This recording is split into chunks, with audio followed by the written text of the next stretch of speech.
Hi, this is Trix, and this is your formal welcome to the Focus Blueprint Workshop series for productivity, efficiency, impact, and significance. In this training, we'll be looking at time management with the understanding that we can't really manage time. What we can manage, what we can control, what we can track is our energy. This is a course in energy management, and the key to energy management that we'll be looking at is our focus, is our attention, is our presence, is our consciousness. That is the key to energy management. That is the key to time management. So we'll be looking in rather strong detail, but in a very applicational, useful way at consciousness, at awareness, at presence, at focus. We'll be looking at the background of the principles of mind, consciousness, and thought. What I mean by this is, well, we seem to be alive, we seem to be aware or conscious, and we seem to have an experience of life. And the bridge between this thing that you might call the energy of life itself, or the thing that animates us for whatever your notion of life happens to be, and this thing which paints our reality, this thing called thought. The bridge between these two things is, which aren't really things, but the bridge between them is this thing we call consciousness. And the key to this management course is an understanding of this thing we call consciousness. We'll be looking at awareness, attention, presence. We'll be looking at the aspects that we can control with a control of our focus, and that includes the entire entourage of what we call reality: time, space, matter, energy. We'll be looking at this thing we call drives, and what I mean by that is the understanding around the misunderstanding of motivation. You see, motivation is horrible. Motivation is somebody outside you, or forces outside of your control attempting to control you. That's why they say that motivation is like a bath. You continually need a bath. Of course, it's difficult to keep doing something that you don't really like to do, so you have to be motivated. So we're looking for a way to propel ourselves forward that doesn't require motivation, but can benefit from it. So we'll be looking at something we'll call an impulse, or an internal drive. And we'll be looking at ways to automate that, because willing or willpowering our way to get things done is rather horrible. You see, willpower is like that superpowered friend that could really save us, but who never shows up. That's what willpower is like. So we have to find a way to create systems instead, and these systems are what will save us. What I'm calling the problem is the rising cost of unpresence. You see, the single most common cause for avoidable accidents in our world is unpresence, is people running their bodies outside of their bodies. It's like driving a car, but you're not in the car. Okay, we're moving around in our bodies, but we're not really there. And of course, accidents happen. If you're not in the body you're driving, if you're not present, if your attention, if your focus is in there, of course, that's the easy way to get accidents, which could have otherwise been avoided. So we'll be looking at choice, which is another way of saying what we can do with our consciousness, and decision and engagement. You see, strangely, this is a course in this little thing that people fear. This is a course in commitment. We'll be using commitment as an engine that drives us forward into a really successful, productive, happy future. Quite curiously, the key to that is having all of those already in the moment. Because funnily enough, there only actually really is the moment. And we'll go into that in detail, because that's a head spin in and of itself. We'll be looking at time as a tool. And what I mean by that is, well, we don't really know what to value so much until we understand how much it costs us in terms of time. So we'll be looking at the notions of value and how value is actually arbitrary, meaning we decide how much things cost. We'll be looking at the notion of results in terms of productivity, efficiency, impact, significance, and even anti-fragility. This thing which Nassim Nicholas Taleb coined that basically says when things get messed up, we still benefit from it. When things go really crazy, we're sane, we're okay, and we in fact do better than everyone else does, because we have a system that buffered us, that prepared us, that made sure that when things get messed up, we do great. So we'll be looking at that notion as well. We'll be looking from really broad perspectives, because, well, people haven't bothered to look at what's important, and looking at a really broad stroke perspective allows us to see things that other people can't track, and don't really bother to track because they don't think it's important, because they don't have a notion of what it is to be truly significant, because they don't have a need to create something lasting in this world that benefits not just them and their loved ones, but the world itself. We'll be looking at ways so that we enjoy our days and we continually benefit from them. We'll be looking at ways to get unstuck and to unwind out of procrastination. We'll be looking at data and how to use it. We'll be looking at protocols so that we overcome our silliness. We'll be looking at the notion of what's truly important to us and what do we contribute to the world. There's this notion that will help you understand what it means to focus. And it goes this way. You know what it's like when people are at work and they keep thinking about vacation while they're at work. And what ends up happening is, as soon as they're on vacation, because they've trained their mind to be where their body isn't. Their body is at work, their mind is on vacation. When their body is on vacation, guess where their mind is? Of course, they're thinking about work. They've trained themselves so that they have zero presence, or next to zero presence. Consequently, no enjoyment. They're not really there. They don't benefit from the moment, and they have no good, strong memories to even speak of.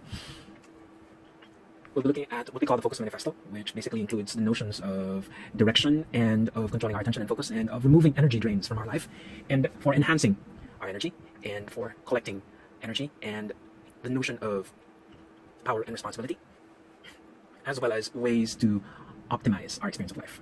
So we'll be looking at the directive of focus, which is to promote life. We'll be looking at the notion of directing, which includes this thing we call choice. We'll be looking at roles. We'll be looking at what we call levels of creation, which we'll use as a model that progresses us from newbiness or noobness into mastery.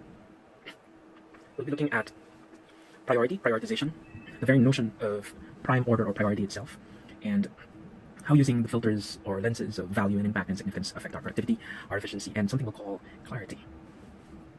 We'll be looking at movement and the distinction between just moving, which is like being in a rocking chair, and actually moving forward. And a sustained or compounded movement we'll call momentum. We'll be looking at procrastination, why it happens, and how to overcome it. We'll be looking at motivation and how to max it or get the most out of it. So we'll be looking at drivers and how to build systems. We'll be looking at core values and how to find this thing we call a catalyst that propels us forward. We'll be looking also at the shift from motivation to automation, from motivation to instinct. We'll be looking at how to use aspects and roles or positions of perspectives. We'll be looking at engagement and power of commitment, and how powerful notions from hypnosis and neurolinguistic programming and 3 principles coaching enable us to really get engaged, to really dive fully into what we're doing. We'll be looking at analogies which jump off from the technology in which we have that's so ubiquitous now. So we'll be looking at the notion of closing apps to clear out memory, clearing cache. We'll be looking at the notions of vision, of process, and we'll be looking at special techniques we've developed for this course, like the time haven, or haven, and this funny thing we call the Kamehameha, which you'll remember from this anime called Dragon Ball series. We'll be looking at project engagement and completion, and calibration and adaptation within that, and something we call Parkinson's Law. Parkinson's Law is basically time and task. Parkinson's Law is basically how long something takes to get done will tend to dilate to occupy the amount of time you allowed. So, pretending something will only really focusedly take 2 days to accomplish, if you assign 2 months for it, it'll take 2 months to get accomplished. And chances are it'll really only get accomplished in like the last couple of days. So, the flip side of that is the longer you assign something to get done, the longer it takes to get done. And we'll be looking at how to leverage that and that understanding. So we'll be looking at leverage lenses, the notion of one ring to rule all, the notions of sanity, of importance, of significance, of anti-fragility, and this little thing that we call deep work, which is the very work of our lives. Not just what we should be doing now, but the very thing we should be doing so that we contribute to this world and contribute strongly. And even that notion enables us to do more, because we're not just talking about and thinking about ourselves, we're talking about what can we give back. So we've looked at the notion of consciousness, and we'll look at the other things. So aside from consciousness or awareness, the other aspects of reality that we'll be looking at will include time, space, energy, and matter, or time, space, matter, energy. Time and space are flip sides of each other, energy and matter are flip sides of each other. We'll look at time. We'll use time to clarify our focus, to develop a vision, to develop this thing we'll call flow, and we'll give you the distinction between flow and friction. And we'll talk about this technique we call the bottleneck technique and how we could use that to solve virtually any problem that shows up in our life. We'll be looking at ways to develop and strengthen our mental muscle. We'll be looking at actually the difference and similarities between presence and this thing we call meditation, and how different these things are from the thing we call visualization. We'll also be looking at a strong kind of visualization we'll call mentalization. And we'll be looking at special techniques we've developed for these so that we manage our energy and utilize time as a tool to manage our energy. We'll be looking at time bridging and time travel, which are techniques which enable us to gather data from our past, be really present in the moment, and be able to use these insights and introspections so that we develop a very good vision and realization of our future. We'll be looking at the notion of space by using filters and lenses which overlap with the other aspects of time. You see, time, space, matter, energy, and awareness are actually just flip sides to each other. Once you get the hang of it, once you understand how they all work, it's all about perception, really. And once you get that it's all about perception, you can bend time, space, matter, energy in, yeah, a figurative way, but almost a literal way, because that's our direct experience of life, perception. And the big thing, aside from consciousness, that we'll be looking at is this thing called energy. It's a big, long thing. We'll also be looking at matter and ways to get the most out of it. It's a good energy. We'll be looking at the input, the output, and the throughput for energy. We'll be looking at the in and the out, the going in of energy, the drain of energy, and rules and heuristics and tactics and techniques around that, and how to get the most out of the energy that we have to fuel our growth forward. So we'll be actually looking at a way to enhance all the aspects of our lives so that we fuel both a kind of growth and a kind of evolution in both our personal relationships and other relationships, in our finances or our success, and in our health. We'll be looking at notions from the Focus Manifesto which overlap with time, space, matter, and energy. So by example, you'll see here that we actually talked about recovery, adaptation, and enhancement. We'll be looking at special ways to stop ourselves from bleeding energy, which includes ways to manage ourselves and ways to manage ourselves in relation to others. We'll be talking about this amazing trap of nowadays, which we call FOMO, or the fear of missing out, which is really one of the most dangerous little things that exists nowadays, and that keeps us from getting a lot of useful stuff done, because it really does hijack our focus. And because people who market stuff understand that the new currency is actually awareness, they know to do exactly that, to give you the unholy fear of missing out so that it's easy to sell you something. Basically, they hijack your attention and then command your responses. That's the very structure of hypnosis itself. So we're looking at the antithesis to that so that we regain choice.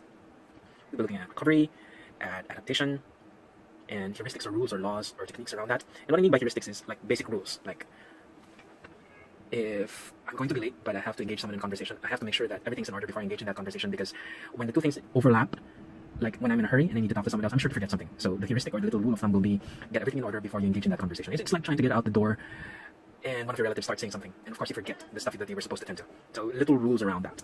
And we'll be looking at how to enhance our life, because funny enough, we've forgotten about celebration, enjoyment, and play. And neuroscience actually tells us how useful those things are. So we'll be looking at the neuroscience of this all. We'll be tracking back to Charles Duhigg's work and the reward system, which basically includes a trigger, a routine, a reward. So all of this will be looking at the development of systems which actually utilize that mechanism, using a trigger, a routine, and a reward.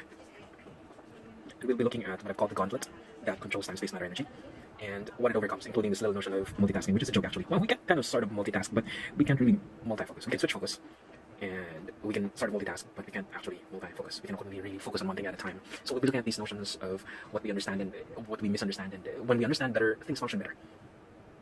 And we'll be looking at all of these systems, and we'll be looking at how to break them down and how to apply them. So we'll be in a room, we'll talk about things, we'll have interactives, and you'll ask me questions and I'll show you how it plays out in your scenario. And we'll be looking at how all of these things, when built as systems, make sure that your 2018 is far more magnificent than your 2017 ever was. So, see you soon for the Focus series.